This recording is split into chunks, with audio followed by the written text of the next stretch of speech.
Blue Team. Ada sesuatu yang lagi rame nih. Iya, apalagi lawannya physical appearance-nya besar-besar. Punya working relationship yang bagus. Lu harus kasih dia kesempatan lagi. Di atas kertas lo semuanya harusnya menang. Ada bahasan yang paling ditunggu-tunggu.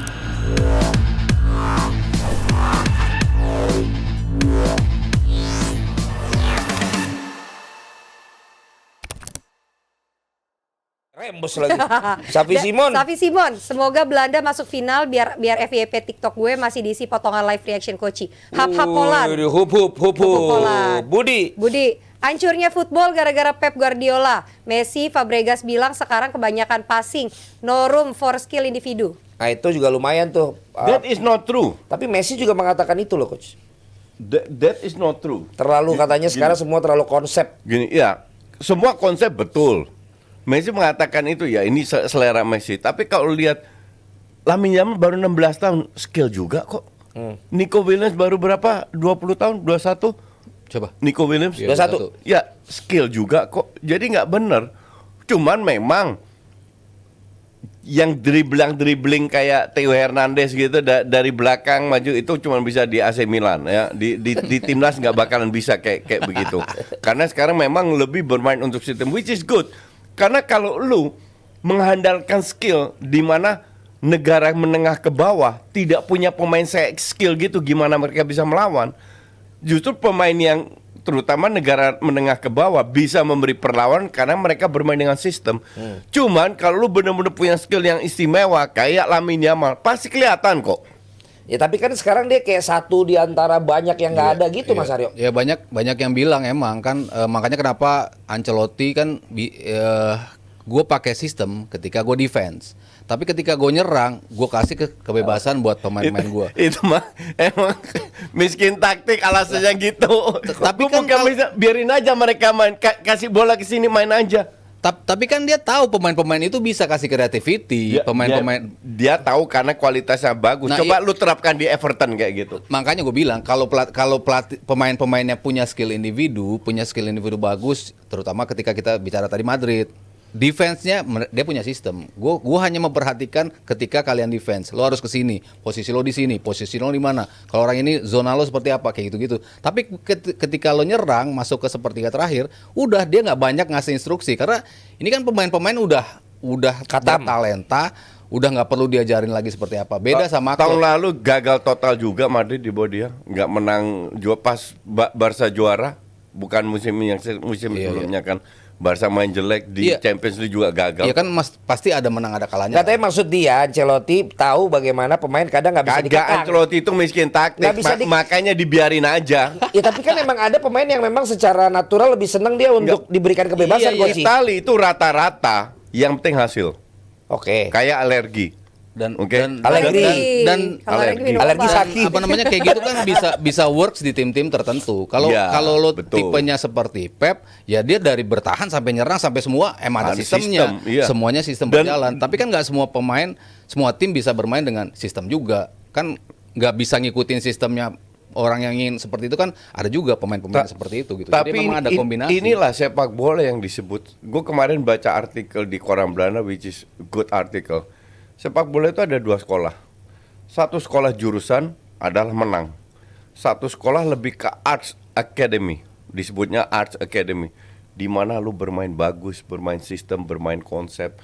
Sekarang indahnya adalah kedua sekolah ini digabungkan jadi satu. Nah ini Pep berhasil. Nggak semua berhasil karena nggak gampang.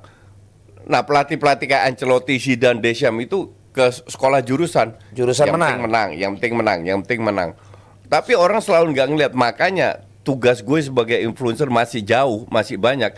Karena di Indonesia ini masih menganggap bahwa lu menang, lu hebat. Dan bahkan sama sesama kolega, teman-teman gue juga, gue dikritik. Tuh, lihat, Madrid menang, katanya pelatih miskin taktik, kan tolol gitu loh. Si kolega lu nih tolol semua. Kolega gue, ya jilat pantat, biasa. Ngerti nggak? Pansos biasa. Supaya malah dapat respon dari lu. Supaya dapat dipuji sama netizen, engagement. Oh, dapat dukungan. Padahal nggak ada korelasinya antara menang dan cara bermain. Gue nggak pernah kritik soal itu sama Ancelotti. Yang gue kritik adalah cara bermainnya. Tapi kan itu masing-masing juga mungkin punya mazhab yang berbeda, Coach.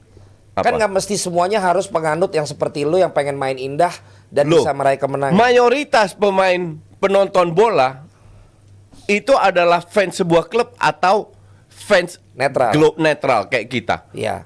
Iya dong. Kalau Betul. kita nonton Madrid, oke, kan kita pengen nonton karena Madrid pemainnya luar biasa. Bahwa Madrid menang, who cares? Nggak ada yang peduli. Fans Madrid. Penonton tuh. netral. Hanya fans Madrid yang peduli, ya kan? Maka dari itulah Pep belajar dari Johan Cruyff. Lu harus entertain. Nah, kayak sekarang dia fans Spanyol, gue fans Belanda. Kita nonton. Kalau kita nggak kerja pun, kita tetap nonton kan? Iya. Karena lu fans masing-masing. Karena kita kan nonton negara lain juga. Apakah kita enjoy? Kan enggak. Lagi enggak. Kan enggak. Iya. Hanya fans Italia yang enjoy kalau Italia menang, fans Portugal. Tapi kalau kita ini apa namanya? Penikmat sepak bola, di mana kita pengen dihibur walaupun kita nggak dukung tim itu. Jadi lo influencer yang mencoba menginfluence kalau lo adalah orang yang pengen penonton bola, lo harus nunggu tim yang memang bisa menampilkan permainan yang art tadi, menghibur tadi. Bahwa sepak bola itu jauh lebih indah daripada hanya skor. Kalau lu mementingkan menang kalah, jangan nonton live score aja. Itu juga udah Buang nggak waktu bisa lu. sekarang. Iya kan? Sekarang kalau lu merasa diri lu fans bola, lu harus nonton. Siapapun yang main, enjoy, lihat fighting spirit mereka, cara mereka bermain, korban mereka di lapangan. Lu hargai itu. Bukan hanya cuma trofi. Yang masuk final nanti kan cuma satu. Dua. Yang juara kan cuma satu. Apakah 4 lainnya yang masuk semifinal ini nggak punya effort untuk sampai semifinal? Ada yang tadi gua mantan pelatih tuh, pelatih siapa tuh udah ngomong kayak gitu juga, bahwa kayaknya 5 tahun ke depan nih orang makin rugi nonton di stadion karena banyakan yang nggak terhibur sama permainannya. Iya. Katanya kayak begitu. Ya, Itu kira-kira yang satu mazhab sama lu itu kan? Iya, karena semua hasil nggak penting cara mainnya. Dan itu alergi mempromosikan itu. Alergi bilang kalau mau dibur nonton ke bioskop aja. Ini pelatih anjing ini bener-bener. Bener, ini lu sebagai influencer, lu harus memberikan contoh Tapi yang kan dia benar punya gitu mazhab loh. sendiri, Coach. Nggak bisa, dia tidak boleh ngomong kayak begitu. K9 dong, pelatih anjing kan. Aduh. Dia nggak boleh ngomong kayak begitu. Karena trofi penting, gue setuju karena industrinya kan. Iya kan? dong, sama tujuan. Iya, semua orang juga siapa yang mau main untuk kalah? Jadi Kan semua mau menang. Jadi harusnya tapi dia, kan caranya. Jadi dia harusnya bilang mungkin bahwa ya karena gue sebenarnya pengennya juga bermain dengan seperti orang inginkan itu, tapi gue juga dapat tekanan untuk jadi juara. Iya. Jadi gue harus melakukan ini juga gitu. Itulah hebatnya Pep Guardiola. Main bagus, banyak trofi. Dia Bisa bahkan kok. diminta jadi pelatih tenis loh. Kemarin dia datang ke Wimbledon. Iya. Itu pemainnya bilang kalau lu udah gak mau di bola, gue mau lu ngelatih gue. Iya si Zverev bilang. Iya. kan, Iya. anytime- Terus di basket juga dia di Celtics bahkan ngasih masukan ke pelatih Celtics untuk Iya. mengenai pertandingan. Iya. Tenis, basket, sepak bola itu hanya produk Sama-sama bola. sama-sama bola. Oke? Iya. Cuman paradigma untuk melatih itu nggak dimiliki oleh semua klub. Makanya pelatih kayak alergi ini nggak akan kemana-mana. Allegri. Cuman kan kalau kita bicara Pep kan 1 in a million lah. Klopp sama. Iya kan nggak banyak lah hitungannya kan. Nggak banyak tapi justru itu dibandingkan you have to be pelatih different. yang lain. Sementara yang Betul. ditargetkan oleh klub Karena dan negara pelatih kan yang beda. lain takut dipecat, takut nggak. Nah, Mereka itu, tidak bisa, nggak punya mimpi besar untuk mengeluarkan ide mereka, kualitas mereka. Imajinasinya. Imajinasinya. Tuntutannya kan terlalu besar, makanya kan kadang-kadang ya mereka berhati-hati juga. Kalkulasinya tuh ada gitu loh. Kalau pengen main bagus ya pasti semua pelatih pengen lah main bagus, timnya juga pengen main bagus. Tapi Cuman yang dia kesel tuh ternyata ada statement yang memang kayaknya nggak pengen kayak begitu gitu kan. Iya. Ya udah, yang jelas kalian juga tentu punya pilihan masing-masing juga. Ya gua sih nggak bisa bohong ya, namanya cita-cita semua orang ya permainannya bagus dan bisa meraih kemenangan gitu. Tapi ya lo juga melihat perbincangan tadi Justin sama Haryo juga, kira-kira menurut kalian gimana? As a neutral fans ya. Iya, iya, iya. Bukan Penikmat as a football sepak fans bola. tertentu yang memang udah penting gua menang dulu deh. Tim gue menang Ya, kayak gitu kan. Gitu, coba kalian bisa tulis juga di kolom komen. Dan ada saweran lagi? Ada saweran lagi dari Angelo, Rp50.000. Sorry out of the topic. Ada rumor kalau Rashford akan menjadi pengganti Mbappe di PSG. Gimana pendapat dari DPI? Setuju loh. Iya. Rashford ini Malah udah bisa keluar dia Ini kan permainannya. Akamsi udah dari kecil dia udah jenuh dengan apa yang terjadi. Otaknya. Iya. Jadi bakatnya juga nggak keluar. Dia harus pindah. Bahkan ada yang pernah bilang kalau Rashford ke Arsenal dengan senang hati. Mending Rashford daripada Martinelli. Lu mending Rashford. Ya. Karena gue merasa Rashford ini Tapi masih kan pemain Arteta hebat. nggak pinter ngeluarin kemampuan pemain. Ya. Arteta juga out harusnya kan gue udah bilang. Tapi kalau dia ke PSG benar bagus untuk Rashford, bagus untuk MU karena masih ada value-nya. Dan sekarang waktunya paling pas ya. Sekarang waktu paling everybody happy kalau Rashford out. Oke, ini ada yang dari FC Bedah Unhas, Rp99.000. Universitas Hasanuddin ya. Ya, gimana tanggapan Koci dan Mas Aryo tentang handballnya Cucurella? Ini udah di ini waktu itu kan ya. Udah ada apa namanya? Udah ada. Gue pengen tahu pendapat Haryo tentang ini. Soalnya udah dibedah, ya udah coba. Ya balik lagi kalau di Inggris kayak gitu tuh akan sangat mungkin terjadi penalti.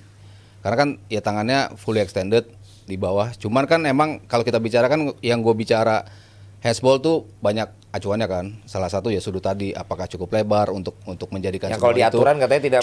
Ya, tapi itu khusus di Euro kali ini rapat wasit dikasih gambar kan si Roberto Rossetti yang waktu itu kita sempat bilang pelatih wasit final Piala Dunia Euro 2008 siapa? Kan ada Roberto Rossetti itu dari Italia. Nah, dia itu salah satu kepala wasit sekarang. Sebelum turnamen, dia kumpulin tuh wasit-wasit, dia tunjukin video-video. Sekarang kayak gini itu nggak handsball. Sekarang kayak gini diambil beberapa contoh lah.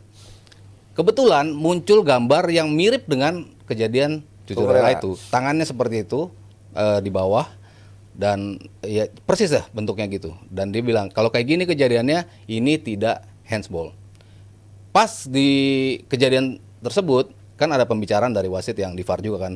Ini kayak gini, ini seperti yang kita didiskusikan sebelum ini bukan handsball. Makanya itu kenapa tidak dibilang handsball. Khusus untuk kasus seperti ini. Cuman mungkin untuk bukan Euro kalau sebelum dirapatin, ya gue rasa itu akan dibilang sebagai. Katanya juga ada offside duluan sebelumnya. Lo tau yang salah siapa? Apa tuh? Kalau gue bilang dari masalah kasus handsball ini, Regulasi. iya regulasi itu setiap tahun berubah terus. Ya. Oke. Di Inggris pemain wasit boleh memberikan interpretasi. Oke. Di Inggris. Wasit boleh ambil. Sementara di Di negara Champions lain. League pokoknya nggak pasif langsung Kena, penalti. iya. Dikit-dikit langsung penalti. Kena Artinya aja pokoknya. parameter yang salah FIFA fakta itu. Dan yang lucunya kan ini Regulasinya lagi kan? Ini kan di bawah UEFA. Yang UEFA tadinya seperti ini di Liga Champion pasti dibilang handsball. Iya, betul. Cuman ya karena di acuannya itu sebelum turnamen dibilang seperti itu, akhirnya wasit-wasit mengikuti aturan yang baru Yo, dikasih itu. kenapa di Champions League sama Euro bisa sebentar di bawah? Ya karena semua itu berasal dari FIFA-nya. FIFA itu nggak pernah tegas soal hal ini. AFC terserahlah interpretasi Inggris enggak. Lu harus bikin aturan, ini aturan kita, lu ikutin, titik. Jadi top down, Termasuk top Inggris. bottom, top bottom. Iya. Tapi justru mereka tuh nggak mau kekakuan itu tuh jadi Ya, jadi that is the itu. problem. Masalahnya itu kan handsball sebentuk Tapi apapun kan emang kena. di aturan yang sekarang kan katanya karena dia tidak melebarkan tangannya Iya, iya. sehingga- Dia melebar tangannya. Kan dia kerapet. Dia melebar tapi ke bawah. Melebar tapi Terus katanya juga Tidak ada offside duluan sebelumnya. di luar offside itulah. Oh. Di Oke, luar kalau offside. Tapi lagi-lagi berarti kan walaupun ada VAR, unsur manusia yang katanya takutnya nggak ada ketika ada VAR kan tetap terjadi, Coach. That is the problem. Kalau FIFA membiarkan semua punya interpretasi masing-masing, nggak ada parameternya. Sementara tim yang biasa main di Inggris beda sama di Champions League. Kok bisa? Mereka main orang main ya main-main aja, tapi kok parameter bisa berubah? Sekarang di Euro di bawah satu bendera UEFA berubah lagi. Organisasi kayak apa itu?